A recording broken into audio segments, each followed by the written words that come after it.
I'm not happy, complained Gordon. Your firebox is out of order, said James. No wonder, after all that coal you had yesterday. Hard work brings a good appetite, snapped Gordon. You wouldn't understand. I know, put in Duck brightly. It's boiler egg. I warned you about that standpipe on the other railway, but you drank gallons. It's not boiler ache, protested Gordon. It's... Of course it is, said Henry. That water's bad. It burns up your tubes. Your boiler must be full of sludge. Have a good washout. Then you'll feel a different engine. Don't be vulgar, said Gordon huffily. Gordon got down on his train, hissing mournfully. Cheer up, Gordon, said the Fat Controller. I can't, sir. The others say I've got boiler ache, but I haven't, sir. I keep thinking about the dreadful state of the world, sir. Is it true, sir, what the diesels say? What do they say? They boast that they've abolished steam, sir. Yes, Gordon, it is true. What, sir?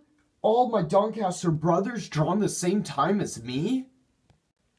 All gone, except one. The guard's whistle blew, and Gordon puffed sadly away. Poor old Gordon, said the Fat Controller. If only we could. Yes, I'll ask his owner at once. And he hurried away. Arrangements took time, but one evening, Gordon's driver ran back excited. Wake up, Gordon! The Fat Controller's giving you a surprise! Look! Gordon could hardly believe it. Backing towards him were two massive green tenders, and their engine shape was very like his own. It's Flying Scotsman, he gasped. The Fat Controller brought him to see me. Oh, thank you, sir. Gordon's tooted joy was drowned by Flying Scotsman's as he drew happily alongside. Next day, the two engines were photographed side by side. You've changed a lot, smiled Flying Scotsman.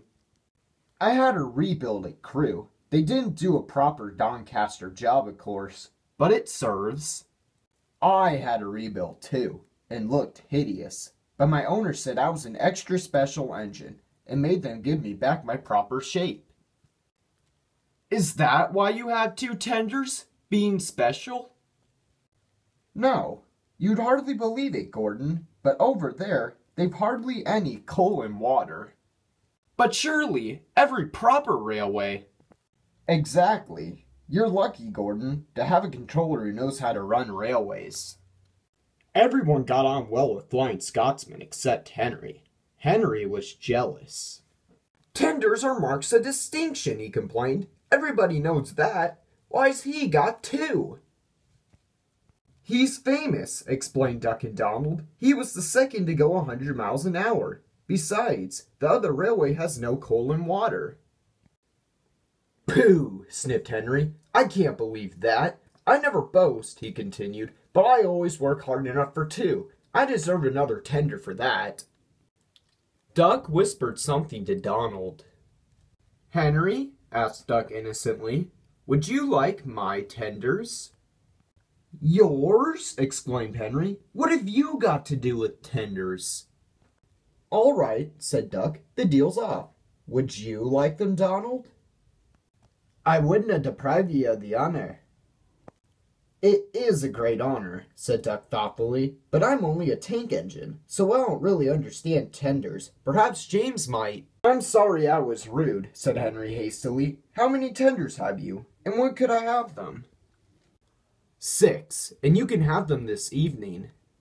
6 lovely tenders, chortled Henry. What a splendid sight I'll be. That'll show the others the sort of engine I am. Henry was excited. Do you think it'll be all right? He asked for the upteenth time.